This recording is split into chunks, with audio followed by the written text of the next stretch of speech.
The meeting hall was huge. Representatives from 47 different alien species sat in their assigned seats. Some looked like giant lizards. Others glowed with strange light. A few were so different that humans could barely understand what they were looking at. Ambassador Varric stood up. His scales caught the light as he moved. He was from the Krellon Empire, one of the most powerful groups in the galaxy. Everyone respected the Krellons. They had advanced technology. They had powerful weapons. They had never lost a war. Varric looked around the hall before speaking. His voice was strong and clear. Everyone could hear him without any trouble. "We have found a new species," he said. "They come from a planet called Earth. They call themselves humans. They have built ships that can travel faster than light. They want to join our council." Whispers filled the hall. New species were rare. Maybe one showed up every few decades. It was always interesting when it happened. The other species wanted to know everything about these humans. Chancellor Morath sat in the highest seat. He was the leader of the council. He had been doing this job for many years. He knew how to handle these situations. "What can you tell us about their technology?" Morath asked. Varric pulled up a display. Numbers and charts appeared in the air. Everyone could see the information clearly. "Their technology is very basic," Varric explained. "Their ships use fusion engines. Very old design. Their weapons shoot metal bullets and use chemical explosives. They do not have energy shields.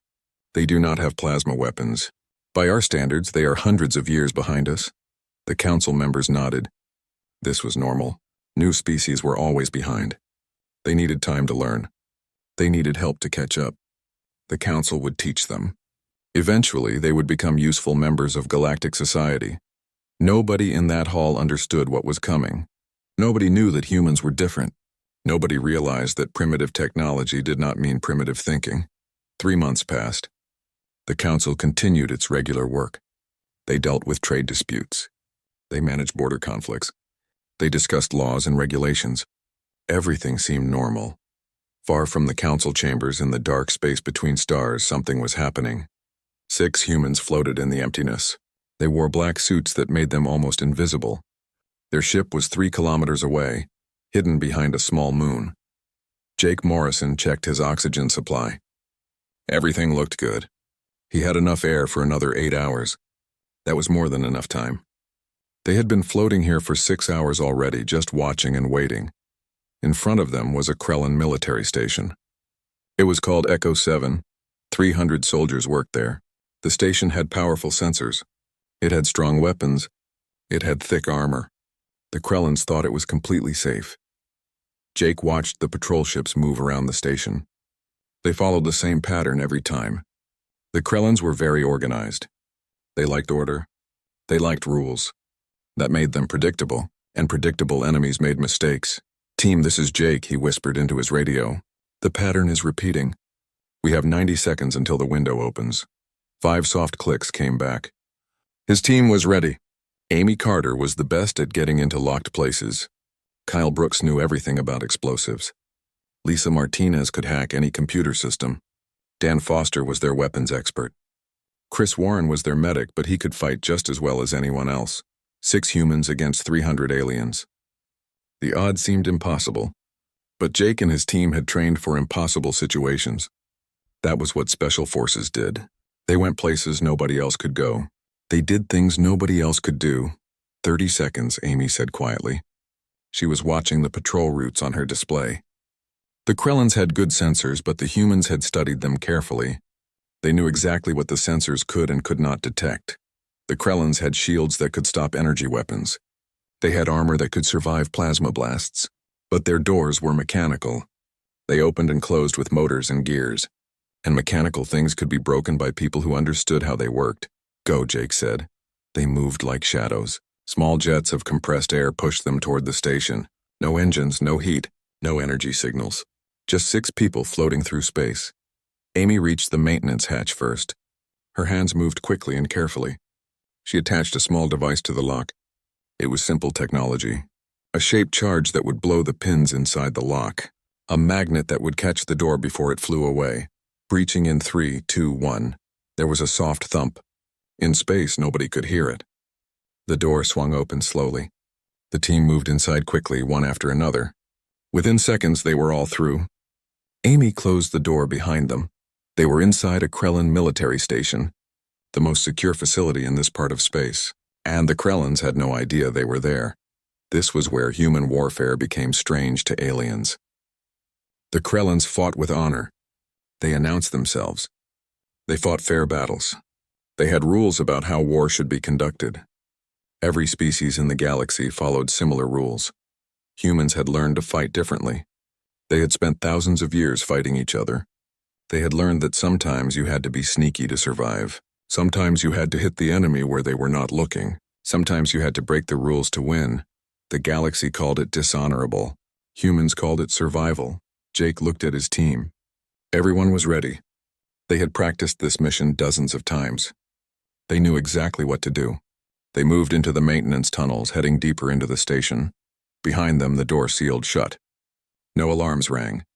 No lights flashed. The Krellin sensors saw nothing wrong. Everything appeared normal. But 6 humans were now inside their most secure facility.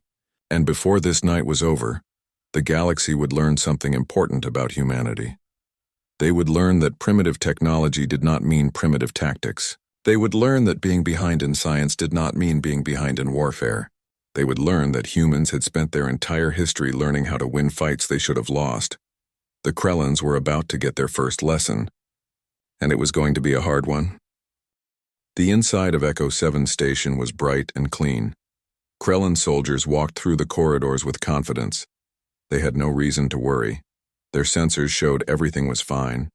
Their patrols reported nothing unusual. By every measure they had, the station was completely secure. 3 levels below the main deck, Jake Morrison crawled through a maintenance shaft. He moved slowly and carefully. Every movement was planned. Behind him, his team spread out according to their plan. They had practiced this many times. Everyone knew their job. They used hand signals to communicate. When they had to use radios, they kept the transmissions very short, less than a second, too fast for the Krellin equipment to track. The aliens had good technology, but they did not know all the tricks humans had learned. Lisa Martinez found what she was looking for, a data port in an access junction. The Krellins had helpfully labeled it in their own language. Human intelligence had figured out how to read Krellin writing months ago. The aliens did not know that either. Lisa pulled out her portable computer. She connected it to the port. Her fingers moved across the keyboard quickly. She was uploading a program. It was clever software. It did not try to break through the Krellin security. That would set off alarms. Instead, it pretended to be maintenance software. It looked like a normal diagnostic program. While it ran, the program quietly copied everything in the station computers: fleet locations, communication codes, defense systems, supply routes, everything humanity needed to understand how the Krellins operated. Data acquisition at 40%, Lisa whispered. No alerts. Kyle Brooks was near the main reactor. He was not close enough to touch it. That would be dangerous. But he was close enough to place monitoring devices. These small sensors would track the reactor output. They would measure every change in the power system. The Krellins thought their reactor design was secret. They did not know that human engineers had been studying fusion power for 200 years. They could find weaknesses just by reading the electromagnetic patterns. Amy Carter reached the life support systems. She smiled grimly. The Krellins had built backup systems. That was smart thinking. But they had not thought about someone who could map all those backups.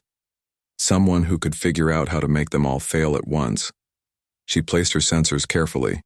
They would track airflow and filtration, everything she needed to know. Dan Foster was in a shaft above the weapons storage area. He had a small camera on a thin cable. He pushed it through a tiny gap. The camera showed him everything: weapon types, ammunition amounts, security systems. The Krellins kept everything organized and neat. That made his job easier. He could see exactly where the dangerous equipment was stored. More importantly, he could see which explosives would cause chain reactions if they were set off properly. Chris Warren stayed in a central position. He monitored everyone's health readings: heart rate, oxygen levels, body temperature. But he had another job too. He was watching Krellin soldiers through gaps in the walls. He noted how they moved, where their eyes seemed to look, how fast they reacted to things. Humanity did not just want to know how to fight Krellins. They wanted to know how to fight them efficiently. 4 hours into the mission, Jake received a message he had been expecting. A single word from their ship waiting at the pickup point. Discovered. Someone had found them. Not the Krellins. Another species called the Quillari. They were beings of pure energy. Their sensors were different. They had detected strange quantum patterns from the human ship. They had reported it to the Krellin command.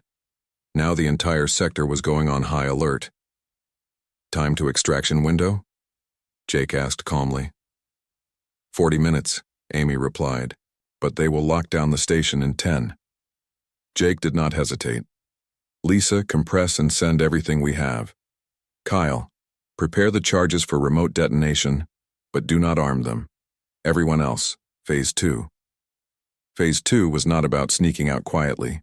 Phase 2 was about sending a message. 9 minutes and 30 seconds later, the Krellins sealed Echo 7 completely. Every door locked, every security system activated. The station commander was named Thax. He was a decorated warrior. He personally watched the lockdown from the command center. Begin internal sweep, he ordered. Use full scanner protocols. If there are intruders, we will find them. They found the broken hatch within minutes. They found the places where the humans had connected to their computers. What they did not find were the humans themselves. The humans were no longer hiding. They were moving through the station like a storm. They appeared in one corridor. They showed themselves briefly. Then they vanished before reinforcements could arrive. They used the Krellin tactics against them. They divided the alien forces. They created confusion. They made the Krellins chase shadows. While the Krellins hunted, Lisa transmitted. She sent the stolen data in compressed bursts. Each transmission bounced off debris and used orbital mechanics. This made them impossible to trace. Each packet carried valuable intelligence back to the human fleet. By the time the Krellins realized this was about stealing data, the humans had disappeared completely. The external sensors detected a brief heat signature on the far side of the station, then nothing. Commander Thax stood in his command center. He was surrounded by the best technology the Krellin Empire could build. But he felt something new, something alien to his species. He felt uncertain. 6 intruders had entered his station. They had stolen classified information. They had escaped without anyone getting hurt. They had treated his military base like it was a practice exercise. He pulled up the file on humans. He read the assessment that called them primitive. Then he wrote a message to Krellin High Command, a message that would change how the galaxy saw humanity. We may have severely underestimated this species. Far away, Jake and his team floated back to their ship. The pickup had gone smoothly. They were now accelerating away from the sector. In a few hours, they would jump to faster-than-light speed. The Krellins would never catch them. Good work, everyone, Jake said. Mission accomplished. Amy looked at the data they had collected. It was comprehensive. Complete. The Krellins had just handed humanity the keys to their entire military structure. They did not even know it yet. Think they got the message? Kyle asked. Jake smiled. Oh, they got it. They just do not understand it yet. But they will. The whole galaxy will. Lisa finished checking her equipment. Everything had worked perfectly. The Krellin security had been good, but human training had been better. That was the difference. The aliens had technology. Humans had experience. Real experience. Earned through centuries of fighting. What happens now? Dan asked. Now the diplomats take over, Jake replied. We showed the galaxy that humans are not to be underestimated. We showed them that we can go anywhere, do anything, and they cannot stop us. Now Earth can negotiate from a position of strength. Chris was reviewing the medical data he had collected on Krellin physiology. They had blind spots in their peripheral vision. Their reaction time was slower than human average. They were stronger, yes, but strength was not everything in combat. The galaxy thought they were primitive. They thought humans were backward. They were about to learn a hard truth. Technology was not the only measure of capability. Sometimes experience mattered more, sometimes skill beat power, sometimes the underdog won, and humanity had been the underdog for their entire history. They knew how to win from that position. They had refined it into an art. The Galactic Council called an emergency meeting 3 days after the Echo 7 incident. The chamber was usually calm and orderly. Today it was filled with worried voices. Every species representative looked concerned. Ambassador Varric stood in front of a holographic display. It showed the sensor logs from the station. Or rather, it showed the gaps, the places where the sensors had failed to detect anything. But the security cameras clearly showed 6 humans walking through those same areas. They walked through our walls like ghosts, Varric said. His voice was strained. This is not the behavior of a primitive species. The Quillari delegate pulsed with agitation. Its energy form flickered rapidly. Our analysis suggests the humans have technology that operates outside our sensor range. How is this possible for a species that only achieved faster than light travel 1 century ago? Chancellor Morath studied the data carefully. His concern grew as he read. The humans had not used advanced technology to break into Echo 7. They had used simple methods, mechanical overrides, physical entry, basic tools, but they had used them with incredible skill. Perhaps we have been asking the wrong questions, Morath said slowly. We looked at their technology and found it lacking, but we did not look at their methods. He pulled up the human first contact file. He scrolled past the technology reports, past the ship specifications, past the weapon assessments. He found a section that had been mostly ignored: cultural analysis, military history, records of human warfare. What he read made him go cold. Humanity had never known lasting peace. Their entire history was filled with conflict, war after war after war. While other species developed technology through curiosity and exploration, humans developed theirs through necessity, through survival, through blood. They had terms the translator could barely understand: guerrilla warfare, asymmetric tactics, psychological operations, deep reconnaissance, black ops. These were concepts other species had never needed, because their wars followed rules. They had agreements about how to fight. Humans apparently had no such agreements. Or rather, they had learned to see rules as obstacles to work around. There is something else, Varric continued. He highlighted part of the stolen data. The humans did not just break into Echo 7 to show they could. They took our complete defense network, our fleet schedules, our communication codes. They now know more about our military than most of our own officers. The chamber went silent. That was not just reconnaissance. That was preparation. Preparation for what? Asked the Zenthari delegate. The Zenthari were known for their logical minds. The humans have not attacked anyone. They have not made threats. Why gather this intelligence? Morath pulled up another file. This one came from the Human Cultural Database, information they had shared during first contact. He showed them a quote from an ancient human military thinker named Sun Tzu. The man had lived thousands of years before humans went to space. Know your enemy and know yourself. And in 100 battles you will never be in danger. They are learning about us, Morath said quietly. Not because they plan to attack, but because they never want to be vulnerable. This is not preparation for conquest. This is preparation for survival. The meaning sank in slowly. Humanity had met the galaxy and immediately started learning how to fight every species in it, not from aggression, but from instinct. The survival instinct of a species that had spent its entire existence learning to overcome stronger enemies. We need to understand what we are dealing with, Varric said. I recommend we request an explanation from the human government. We need to know what those soldiers represent. The message was sent through proper channels. Earth responded within hours. The message was brief and factual. The personnel who conducted reconnaissance at Echo 7 Station are members of our Special Forces Division. They represent the finest examples of human military training and capability. We have many such units across multiple branches of service. They are an integral part of our defense structure. The message included one more line. The individuals involved were operating under peacetime protocols and were instructed to avoid casualties. They performed within expected parameters. Varric read the message 3 times. Each time his concern grew. Expected parameters. Peacetime protocols. This was not humanity pushing their limits. This was humanity operating normally, and they had many such units. We need a full assessment, Morath said. His voice was heavy. Not of their technology, of their warfare. We need to understand what we would face if these special forces ever operated against us with hostile intent. The Council authorized the study immediately.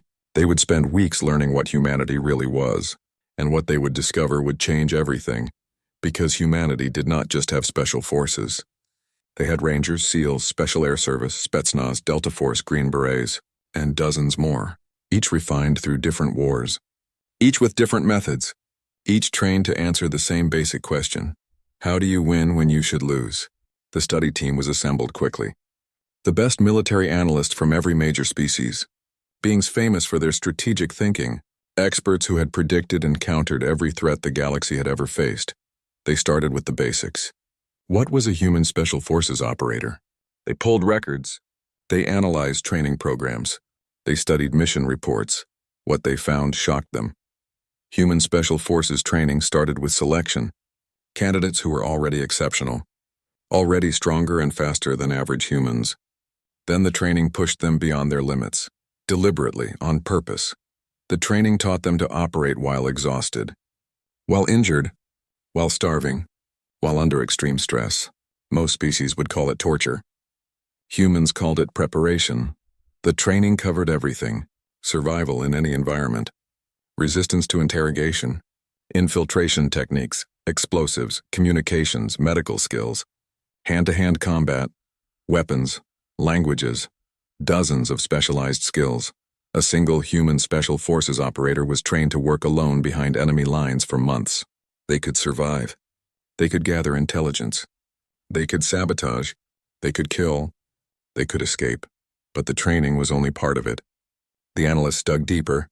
They found something more disturbing: institutional knowledge. Humanity had been refining these techniques for thousands of years. Every successful mission was studied. Every failure was analyzed. Every tactic was tested and improved. Generation after generation of warriors passing down their knowledge. When Jake Morrison and his team infiltrated Echo 7, they were not making it up as they went. They were executing plans based on thousands of years of experience. They were using techniques proven in countless battles on Earth. The analysts wrote their preliminary report. Every single one of them recommended the same thing: immediate revision of the threat assessment for humanity. The galaxy had been measuring humans wrong. They had looked at technology and missed what really mattered. They had counted ships and weapons and missed the warriors. And now they were starting to understand. Humans were not primitive. They were experienced, battle-tested, refined through necessity. The galaxy had just met a species that knew how to fight. Really fight. Not the civilized warfare of the stars, but the desperate, brutal, effective warfare of survival. And that changed everything. The full report took 6 weeks to finish. The best military minds in the galaxy worked on it.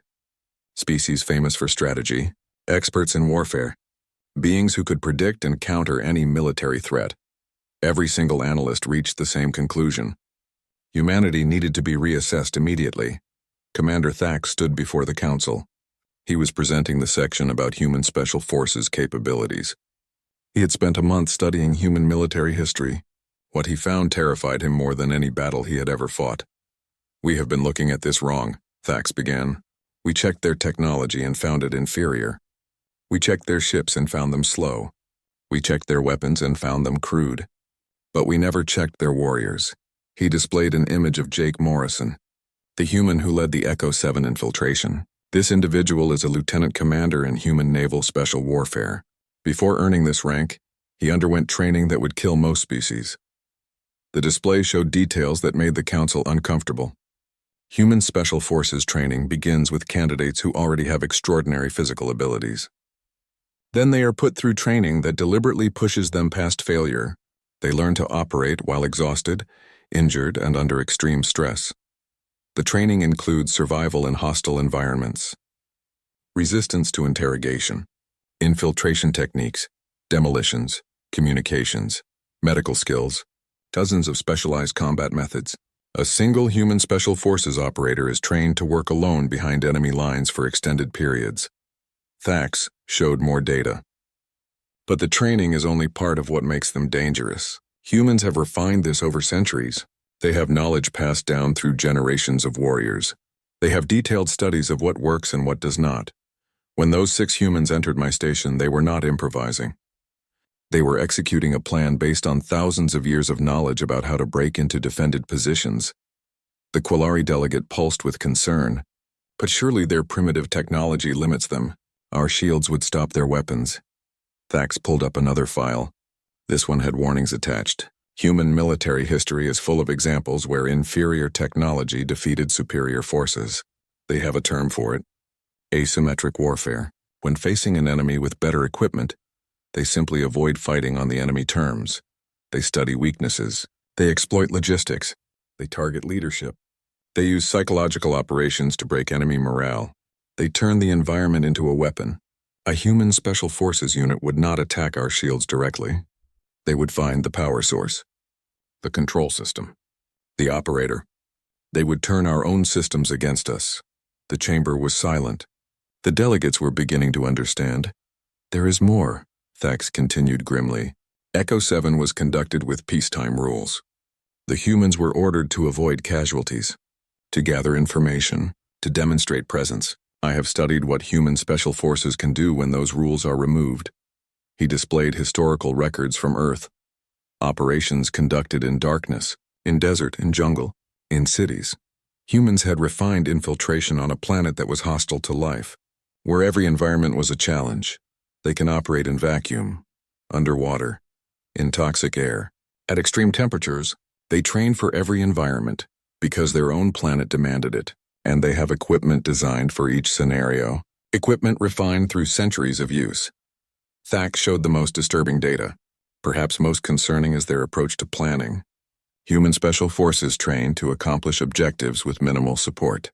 They assume they will be outnumbered, outgunned, operating in hostile territory with no hope of help. They plan for failure. They plan for casualties. They plan for situations where everything goes wrong. And then they train to succeed anyway. Chancellor Morath studied the data with growing unease. What are you saying, Commander?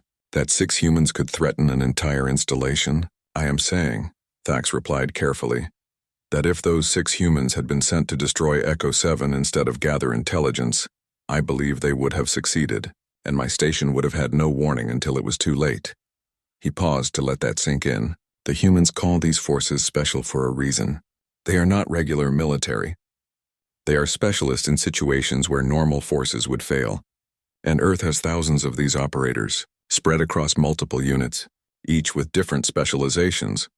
We have been thinking of humanity as a primitive species with crude technology. We should have been asking a different question. What kind of species needs to develop soldiers like this? The answer was in the report, in the cultural analysis section. Humanity developed special forces because they needed warriors who could operate in impossible situations. Because human history was defined by conflicts where survival demanded innovation, where the weak found ways to defeat the strong, where victory went to those who refused to accept defeat. The galaxy developed warfare as politics, a tool for resolving disputes between civilizations. Humanity developed warfare as survival. They refined it through necessity.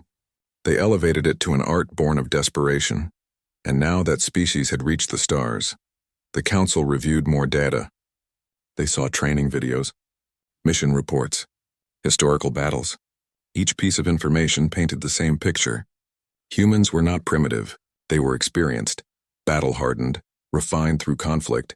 They saw footage of humans training in water, in mountains, in deserts, in frozen wastelands.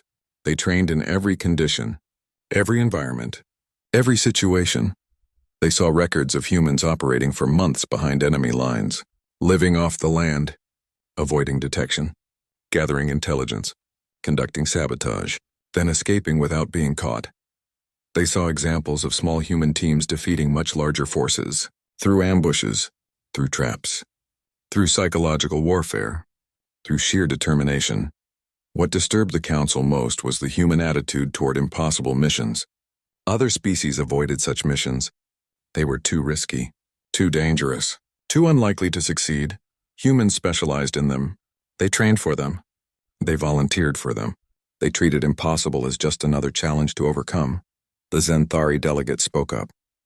His logical mind was trying to process this information. By all reasonable analysis, such an approach should fail. The odds are mathematically against success. Thax nodded. Yes, by all reasonable analysis, it should fail. But humans do not fight reasonably. They fight to win, and they have learned to shift the odds in their favor through methods we never considered. The report included recommendations. All of them boiled down to one basic point. Do not underestimate humanity. Do not assume their technology reflects their capability. Do not think in terms of what they have. Think in terms of what they can do. Because what they could do was terrifying. They could go anywhere. They could learn anything. They could survive anything. They could fight anyone, and they never ever gave up. The council had a decision to make. How would they respond to this new understanding? How would they deal with a species that fought like humans did? The answer was obvious. They would make humans their allies, because the alternative was too dangerous to consider. 6 months after the Echo 7 incident, the galaxy was different. The Galactic Council had classified their report on humanity at the highest level. Only senior commanders and council leadership could read it. Its conclusions would change how every species viewed the newest members. The council called an unprecedented meeting. They invited human military advisors to discuss integrating human forces into galactic defense. It was an honor rarely given to new species. Jake Morrison entered the chamber in full dress uniform. 5 other humans accompanied him. They represented different branches of Earth Special Forces. They moved with quiet confidence. No arrogance, no fear, just alert presence. Ambassador Varix watched them with new eyes. These were not primitive warriors from a backward world. These were the product of thousands of years of warfare. Evolution pressurized by conflict. Training refined through blood. Welcome, Chancellor Morath said formally. We have requested this meeting to discuss humanity's role in galactic security. Jake nodded politely. We are honored by the invitation, Chancellor, though I admit some curiosity. 6 months ago, we were being called primitive. A slight smile touched his face. Varix realized the human had known exactly what effect Echo 7 would have. This had never been about stealing data. It had been about making a statement. Your demonstration at Echo 7 was illuminating, Morath said carefully. We have since studied human military capabilities thoroughly. Our conclusions suggest we underestimated your species. With respect, Chancellor, Jake replied. You looked at our technology and found it lacking. You never asked about our methods. Technology is just tools. Methods are understanding how to use whatever tools you have effectively. He gestured to his companions. Every person here has spent years learning to operate in hostile environments with minimal support. We train for scenarios where we are outnumbered, outgunned, and have no hope of help. Because that is the reality of special operations. Human history is full of examples where inferior forces defeated superior ones. Through innovation, through adaptation, through determination, we do not win because we have better weapons. We win because we refuse to fight on the enemy terms. The Quillari delegate pulsed thoughtfully. Your species has an unusual view of warfare. You treat it as a problem to solve rather than a contest of strength. Because that is what it is, Jake said simply. Warfare is problem-solving under extreme conditions. Special forces exist because sometimes the problem is accomplishing something that seems impossible. Our training teaches us that impossible is just another challenge. Commander Thax, who had been watching the humans with professional interest, spoke up. May I ask a question, Commander Morrison? Of course, when you infiltrated my station, you moved through our defenses like they were not there. You avoided our sensors. You bypassed our security. You took classified information without triggering alarms until you chose to reveal yourselves. How is this possible with your primitive technology? Jake smiled. Your defenses were designed to stop what you understand as threats. Energy weapons, ships, direct attacks. We did not use any of those. We used mechanics, physics, patience. Your sensors looked for energy signatures. We used compressed air. Your security expected intruders to trigger something. We studied your patterns until we could move between them. Sometimes the most effective approach is the simplest one. You have sophisticated security because you expect sophisticated attacks. We succeeded because we used methods so basic your systems were not even looking for them. The meaning was clear. The galaxy built its defenses around known threats, predictable attacks. Conventional warfare. Humanity fought unconventionally by nature, by necessity. By training, Morath made his decision. The Council has a proposal. The galaxy faces threats from various sources, pirates, rogue elements, territorial disputes. Our military forces are effective at conventional operations, but we have situations that require different approaches. We would like to establish a joint task force, human special forces working with galactic military units. You would train our forces in unconventional warfare, help us understand weaknesses in our defenses. In exchange, we provide advanced technology, resources, and full council membership. Jake exchanged glances with his companions. They had expected this. Humanity had demonstrated capability specifically to achieve recognition and partnership on equal terms. We accept, Jake said. With one condition: when you integrate human special forces into your defense structure, you need to understand what you are requesting. We do not follow conventional rules. We operate in shadows. We strike without warning. We accomplish objectives through methods that might make you uncomfortable. If you accept human special forces, you are accepting a type of warfare the galaxy has never seen. We can teach you our methods, but they come from a darker place than most species ever visit. Morath nodded slowly. We understand. We have studied your history, Commander. We know what shaped your species. And we know that in a dangerous galaxy, there is value in having allies who understand how to win against impossible odds. The agreement was formalized over the following weeks. Human special forces began training programs with galactic military units. The results were immediate and dramatic. Krellan commanders learned about infiltration tactics. They discovered their security was inadequate. Quillari strategists studied psychological operations. They realized they had been fighting with limitations. Xanthari analysts examined human planning. They understood that warfare could be approached with scientific precision.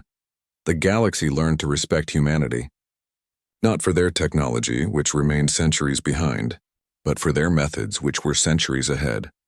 In the darker corners of space, among pirates and raiders who had operated freely, a new fear spread. Whispers of humans who moved like ghosts, who struck from nowhere, who accomplished impossible missions against overwhelming odds.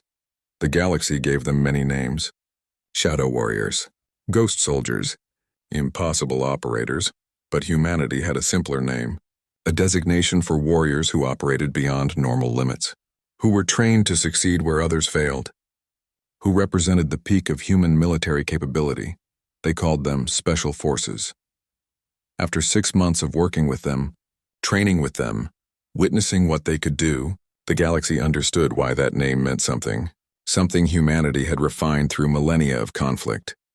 It meant that when the impossible needed to be done, when normal forces would fail, when the odds were insurmountable, these were the humans you called, and the galaxy prayed they would never face them as enemies, because if they did, all their advanced technology would not save them, all their powerful weapons would not help them, all their mighty fleets would not protect them. The humans would find a way. They always did. That was what made them special, not their technology, not their weapons, not their ships, their determination, their adaptability, their refusal to accept defeat. The galaxy had learned its lesson, and it would not forget. 1 year after humans joined the Galactic Council, the first joint operation was launched. Pirates had been raiding supply convoys in the Outer Rim. They had advanced ships, powerful weapons, good hiding places. The Galactic Fleet had been trying to stop them for months with no success. The Council decided to try a different approach. They called in the humans. Jake Morrison sat in the briefing room with his team and their galactic counterparts. Krellan warriors, Quillari observers, Xanthari analysts. They all listened as the mission parameters were explained. The pirate base was in an asteroid field. Natural cover everywhere. Sensors were useless in all the interference. The pirates had lookouts, patrol ships, automated defenses. Every direct assault had failed. The Krellan commander looked frustrated. We have tried everything.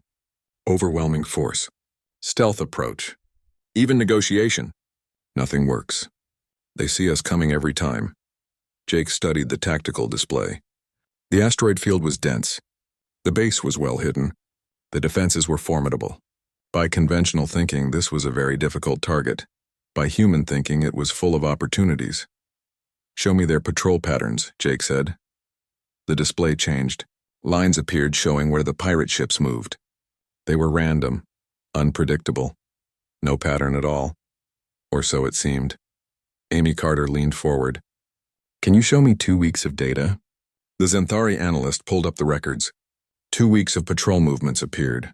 At first glance, still random. But Amy watched carefully. She saw something the others had missed. There, she pointed. Every 6 hours, there is a gap. Just 15 minutes. But it is consistent. The Krellin commander looked closer. I see nothing. Because you are looking for ships, Amy explained. I am looking for the absence of ships. Here and here and here. Same time, same duration. They have a shift change. The new patrol waits for the old patrol to dock before launching. It creates a window. The room went quiet. The galactic officers had been looking at what was there. The human had been looking at what was not there. Kyle Brooks studied the asteroid field layout. What about their sensors? Active scanning, the Quillari reported. Powerful, but they have blind spots from the asteroids. Kyle smiled. So they are looking for active targets, ships with engines running, energy signatures.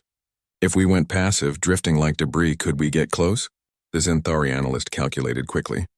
Theoretically possible, but you would have no power. No maneuvering. You would drift wherever the field takes you. Perfect, Kyle said.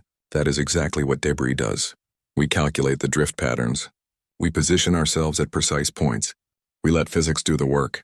Jake looked at his team. They were already planning. Already adapting.